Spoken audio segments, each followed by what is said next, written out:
મહાદેવ મહાદેવ, હું વેદપુત્રી ખુશી.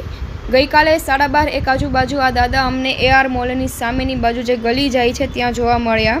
તે ખૂબ જ ભૂખ્યા હતા. તેમને ખાવાનું માગ્યું એટલા માટે અમે તેમને પાણીની બોટલ, આઈસ્ક્રીમ, બિસ્કિટ એવી અલગ અલગ વસ્તુઓ આપી છે. એક ભાઈએ તેમને મંચુરિયન પણ આપ્યું માગ્યું એટલે.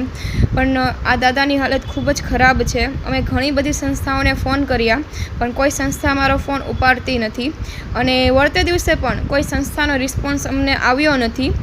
તો આ દાદાની જે કોઈ પણ વ્યક્તિ મદદ કરી શકતું હોય તો તેને વિનંતી છે કે તેમની મદદ કરી દે. અને અમારાથી બનતી કોશિશ અમે કરી છે, અમારાથી બનતી મદદ અમે તેમને કરી છે. પણ આ વિડીયો જો કોઈ પણ સંસ્થા સુધી પહોંચતો હોય જે આવા લોકોની હેલ્પ કરતું હોય તો મારી અમને વિનંતી છે કે આ દાદા ત્યાં જ જોવા મળે છે મોટા ભાગે, તો ત્યાં જઈને તેમની મદદ કરવા મારી વિનંતી છે. કે તેમની થોડીક હાલત પણ ખરાબ છે, તેમના પગમાં વાગ્યું છે, તેમની માનસિક સ્થિતિ પણ સારી નથી લાગતી. એટલે થોડીક મદદ કરી દેજો જો મારો વિડીયો તમારા સુધી પહોંચતો હોય તો.